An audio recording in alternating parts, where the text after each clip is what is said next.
Hello everyone, कैसे हो आप सब। हम सब तो बिल्कुल ठीक हैं और उम्मीद करती हूँ कि आप सब भी बिल्कुल अच्छे होंगे और बहुत खुश होंगे। आप सभी का आपके अपने चैनल एसके ब्लॉग्स में बहुत बहुत स्वागत है। तो फ्रेंड्स, सबसे पहले आप सभी को मेरी राम राम। आप सभी के लिए परमपिता परमात्मा से प्रार्थना करती हूँ कि परमात्मा आप सभी को अच्छी सेहत बख्शे, आप सभी की सारी मनोकामनाएं पूरी हो जाएं और आप सभी के घरों में खुशियाँ ही खुशियाँ आएँ। और मेरे गोविंद से आप सब वीडियो की स्टार्टिंग में मिल चुके हो, तो मेरी और मेरे गोविंद की तरफ से आप सभी को प्यार भरी राधे राधे। तो फ्रेंड्स, इससे पहले एक वीडियो में मैंने अपनी बड़ी बहन ममता मेहता से मिलवाया था, जो कि गुरुग्राम में रहती है। इनके हस्बैंड वकील हैं, बेटा भी वकील है और पहले ये भी जॉब करती थी, टीचर थी, लेकिन आजकल घर में ही बच्चों को ट्यूशन पढ़ाती हैं और परमपिता परमात्मा की कृपा से अच्छी खुशहाल ज़िंदगी है और कृष्ण भक्ति इनके रोम रोम में बसी हुई है। शुरू से ही ये कृष्ण की दीवानी है। तो ये जो घटना इनके जीवन में घटी, ये लगभग 15 साल पहले घटी है। अगर आप पूरी वीडियो को देखोगे और इनके जीवन के बारे में सुनोगे तो आप सबको बहुत अच्छा लगेगा और परमात्मा के प्रति आपका जो विश्वास है वो और भी गहरा हो जाएगा। क्योंकि कभी कभी क्या होता है कि हमारा मन डगमगाने लगता है। कभी कभी जब हमारे ऊपर दुख आते हैं ना, तो हमें ये लगने लगता है कि क्या परमात्मा सच में है, क्या परमात्मा हमारी सुनता है। क्योंकि हम जो जीव हैं वो थोड़ा सा दुख आते ही घबराने लग जाते हैं। इसी वजह से हमारा फिर जो मन है वो इधर उधर भागने लग जाता है कि शायद यहाँ सुख मिलेगा, शायद यहाँ सुख मिलेगा। लेकिन जो हमारे भाग्य के सुख और दुख होते हैं ना, वो तो हमें काटने ही पड़ते हैं। परमात्मा के प्रति जो हमारा विश्वास है, जो हमारी भक्ति है, उसे हमें नहीं छोड़ना चाहिए। उल्टा जब दुख आता है तो परमात्मा की याद और भी ज़्यादा आती है। तो इसी वजह से दुख में घबराना नहीं चाहिए। सुख और दुख ये तो आते रहते हैं, ये तो हमेशा आए जाएंगे। इसके लिए हम ये नहीं सोच सकते कि परमात्मा है कि नहीं है। तो ये जो ममता मेहता मेरी बहन है, इससे मैं आप सबको मिलवा चुकी हूँ। वीडियो में इन्होंने काफ़ी अच्छा सत्संग आप सबको दिया। बहुत सी बहनों ने बहुत प्यारे प्यारे से कमेंट्स दिए। तो आप सभी बहनों को दिल से बहुत बहुत धन्यवाद इतना मान सम्मान देने के लिए। तो इन बहन के जीवन में जो घटना घटी है ये 15 साल पहले घटी है। तो ये बहन कृष्ण दीवानी तो थी ही। तो इन्होंने जो है एक बार बाजार से भगवान कृष्ण का बाल रूप का विग्रह ले लिया और ला करके उसे अपना, ऊपर एक रूम था, जैसे भाई ऊपर सबका होता है, नीचे पूरी फैमिली रहती है, जॉइंट फैमिली थी इनकी, और ऊपर एक रूम में ये जैसे भाई अपना विश्राम करते हैं, ऐसे इनका रूम था। तो वहाँ पर इन्होंने कृष्ण भगवान की जो विग्रह लेकर आई उसे स्थापित कर दिया खुद ही, और दोनों टाइम उसकी मन से पूजा करने लग गई। क्योंकि जिसके अंदर कृष्ण भक्ति रोम रोम में बसी होती है ना, उसे कृष्ण के अलावा कुछ सूझता ही नहीं है। तो ये उनकी भक्ति करती, पूजा पाठ करती, और इनकी पूजा अर्चना से खुश होकर वो जो विग्रह लेकर आई थी उसमें स्वयं भगवान कृष्ण के प्राण आ गए, प्राण प्रतिष्ठा उसकी अपने आप हो गई। और ऐसे ही बाल गोपाल लड्डू गोपाल की होती है। बाल गोपाल लड्डू गोपाल की एक बार पंचामृत से स्नान हो जाए और इनकी आरती हो जाए तो इसमें स्वतः ही प्राण आ जाते हैं। लड्डू गोपाल की अलग से प्राण प्रतिष्ठा नहीं करवानी पड़ती है। इसी तरह से कृष्ण का जो बाल रूप का विग्रह जो भी लाते हैं उसमें प्राण स्वतः बहुत जल्दी आ जाते हैं। तो ये बहन उसकी लगातार पूजा करती थी दोनों समय। खूब जब भी टाइम मिलता तो उनसे बैठकर खूब ढेर सारी बातें करती, मन में जो भी बात आती सारी वो कृष्ण से कहती थी। तो एक बार ये बहन काफ़ी बीमार हो गई, और बीमारी में क्या होता है ना, दिमाग काफ़ी चिड़चिड़ा हो जाता है। ये बात मैं अच्छे से समझ सकती हूँ। जब मेरे ऊपर काम का प्रेशर ज़्यादा होता है और मैं बीमार पड़ जाती हूँ और फिर भी मुझे वो सारा काम करना पड़ता है ना, तो कभी कभी मेरा माइंड बहुत अपसेट हो जाता है, बहुत चिड़चिड़ापन अंदर आ जाता है। और कभी कभी ऐसा लगता है कि हे गोविंद, कहाँ फंसा दिया तूने, इतने सारे झमेले, इतने सारे झंझट, कब मुक्ति मिलेगी इनसे। ये पुकार अंदर से सबसे ही निकलती है। तो ऐसे ही ये बहन काफ़ी लंबे समय से बीमार चल रही थी और फिर ऊपर से जॉब करनी है तो वो भी इनके ऊपर प्रेशर था। घर के काम का मतलब ये होता है कि एक महिला के काम क्या क्या होते हैं घर गृहस्थी के, ये सब जानती हैं। तो जो नौकरी पेशे वाली होती हैं वो इस बात को अच्छी से समझ सकती हैं कि भाई नौकरी भी करनी है और घर का बैलेंस भी बना के रखना है। तो एक दिन ये खाना बनाने के लिए रसोई में गई और काफ़ी मतलब थकावट शरीर में महसूस हो रही थी, बहुत ज़्यादा परेशान थी। तो आँखों से अश्रुधारा बहने लग गई। क्या होता है ना, जब शरीर साथ नहीं देता और काम करना पड़ता है तो काफ़ी दुख अंदर से आता है, वो हम किसी से कह नहीं पाते, वो अंदर ही अंदर काफ़ी पीड़ा देता है। तो इन्होंने खाना नहीं बनाया और ये उसे छोड़कर सीधी अपना ऊपर चली गई और इनकी आंखों से आंसू निकलने लग गए। मतलब एक रोना आ रहा था कि मैं बीमार हूँ और मुझे इतना सारा काम मैं कैसे करूँ। तो जहाँ ये गई, इन्होंने अपने रूम का दरवाज़ा खोला, लेकिन ये अंदर नहीं गई, बाहर ही खड़ी हो गई और कृष्ण से शिकायत करने लग गई कि दुनिया कहती है कि तुम यही हो, तुम प्रकट हो और तुम हमारी बातें सुनते हो। अगर सुनते हो तो फिर मेरा दुख दूर क्यों नहीं करते? मैं कितनी परेशान हूँ, क्या आपको दिखता नहीं? क्या तुमको पता नहीं मेरी परेशानी क्या है? या तो आज मुझे मार दो या तुम मर जाओ। ये इस तरह से इन्होंने काफ़ी कटु वचन बोले और ये काफ़ी रोए जा रही थी और इन्होंने बहुत गुस्से में होकर ये बोला कन्हैया को कि या तो तुम मर जाओ या मुझे मार दो। लेकिन याद रखना, कृष्ण कन्हैया अपने भक्तों की परीक्षा लेते हैं। परीक्षा तो लेते हैं, लेकिन परीक्षा में जो भक्त सफल हो जाते हैं फिर उनको कभी गिरने भी नहीं देते हैं। ये बहुत दयालु हैं, बहुत करुणामयी है ये। तो एकदम से एक चमत्कार हुआ। कृष्ण भगवान का जो विग्रह है, ये बहन अपने रूम के दरवाजे के बाहर थी और जब जैसे रोते हुए ऊपर आई तो पीछे पीछे इनके हस्बैंड भी आ गए थे कि भाई ऐसा क्या हो गया, ये क्यों ऊपर चली गई रोते रोते। खाना बनाने के लिए रसोई में गई थी और वो भी उसके पीछे पीछे आ गए। जब इन्होंने ऐसा कहा कि या तो मुझे मार दो आज या आप खुद मर जाओ, अगर तुम यहाँ हो तो जीवित रहने का कोई हक ही नहीं है।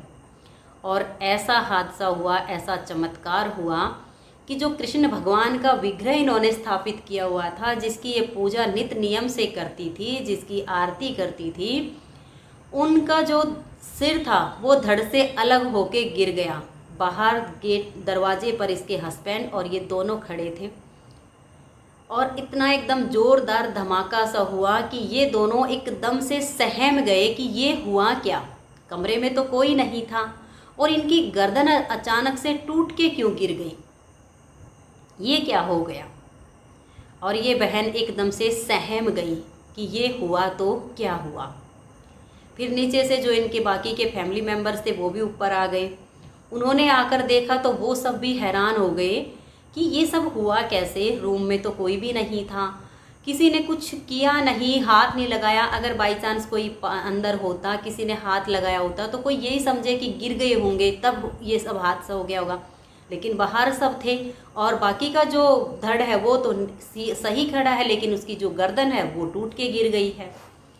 तो सब असमंजस में हो गए कि ये हुआ क्या। फिर इनके घर के जो सदस्य हैं वो मंदिर में गए। मंदिर में वहाँ पंडित जी होते हैं, पुजारी जी होते हैं, उनसे सारी जो घटनाक्रम हुई है वो उनको बताई कि ऐसे ऐसे, और भगवान कृष्ण का जो सिर है वो धड़ से अलग हो गया। तो उसने बताया कि इस विग्रह की जो कोई भी पूजा करता था उसकी पूजा अर्चना के कारण इस विग्रह में प्राण आ गए थे। और जब उन्होंने आर्त भाव से, दुखी भाव से इसको पुकारा तो ये स्वतः ही प्रकट हो गई। लेकिन ये अपने भक्त को नहीं मार सकते, अपने भक्त को ये जीवन दान देने वालों में से हैं, प्राण लेने वालों में से नहीं हैं।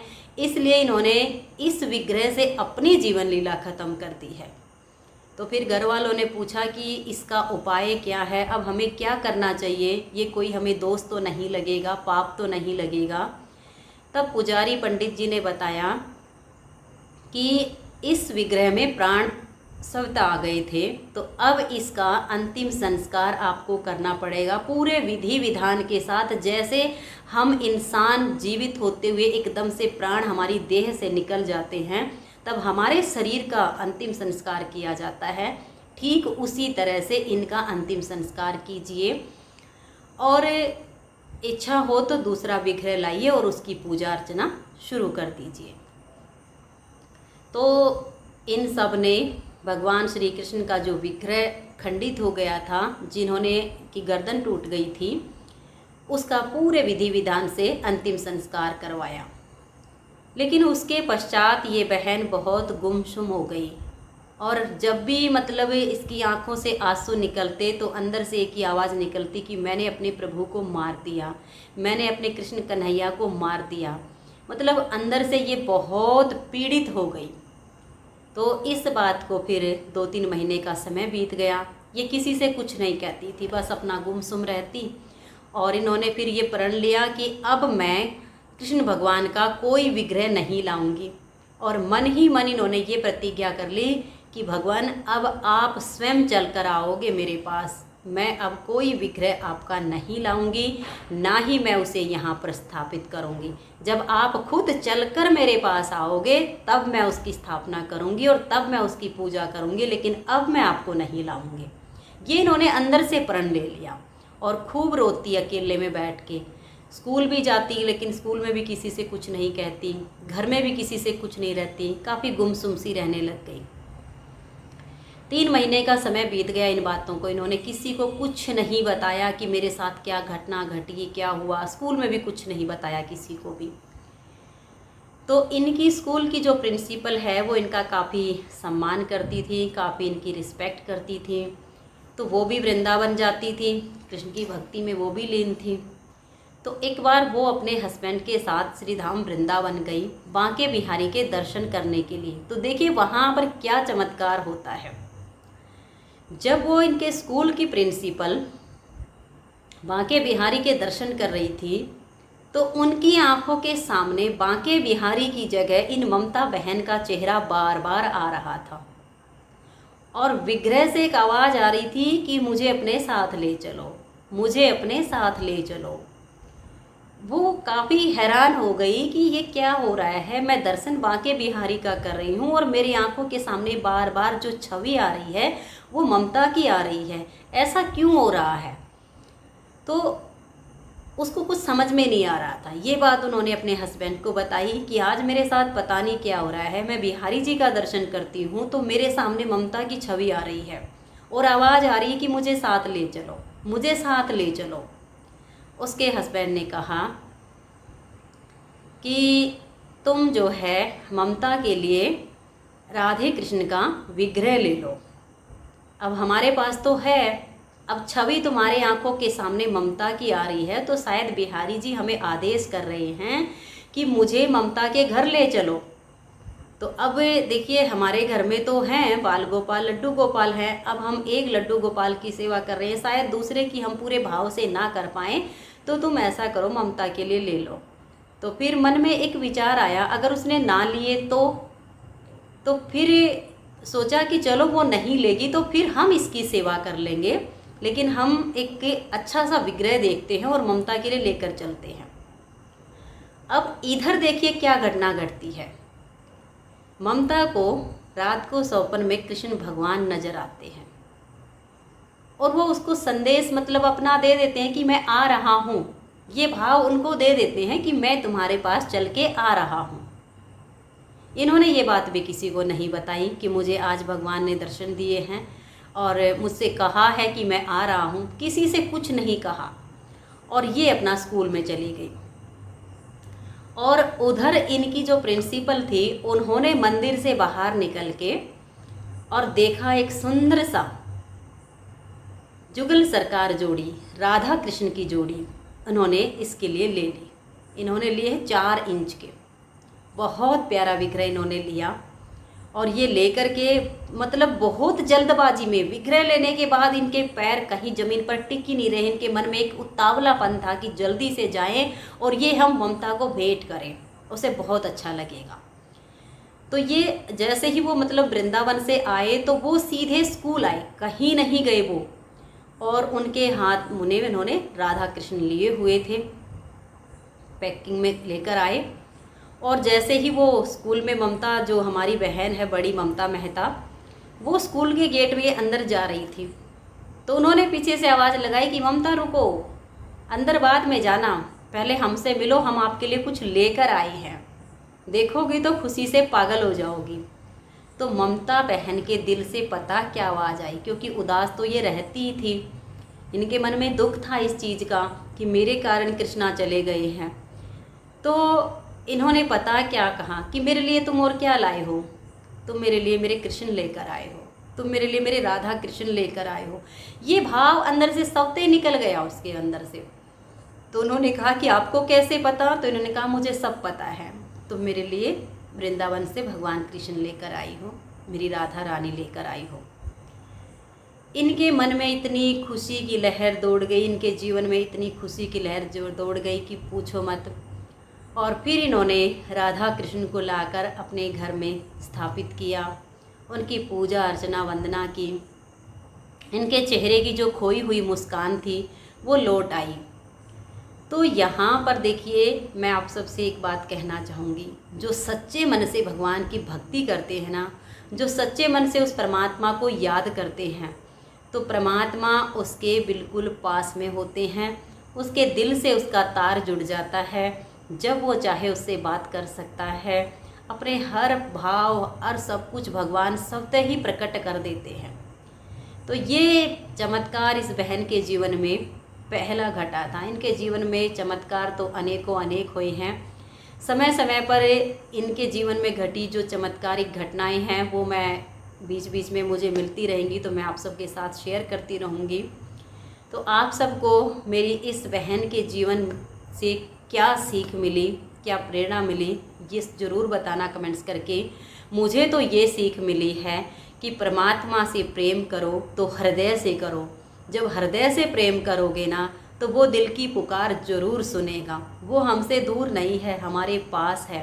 ईश्वर में अगर विश्वास करो तो पक्का वाला करो, डगमग वाला मत करो। ईश्वर के प्रति अपनी निष्ठा, अपना प्रेम बनाए रखो।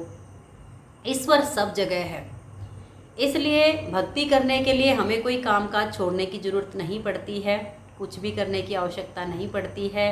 और फिर कृष्ण प्रेम दीवानी हमारी इस बहन ने समय के साथ साथ अपनी जॉब को छोड़ दिया, क्योंकि इनकी कृष्ण भक्ति के प्रति इतनी लगन हो गई कि इन्हें कृष्ण भक्ति के अलावा कुछ नहीं सूझता। इन्हें क्या है कि मुझे तो केवल और केवल अपने कृष्णा से बात करनी है। और ये अब घर में ट्यूशन पढ़ाती हैं। परमपिता परमात्मा की बहुत बड़ी कृपा है इन पर, और मेरी तो श्री गोविंद के चरणों में यही प्रार्थना है कि इस बहन पर अपनी कृपा सदैव बनाए रखे।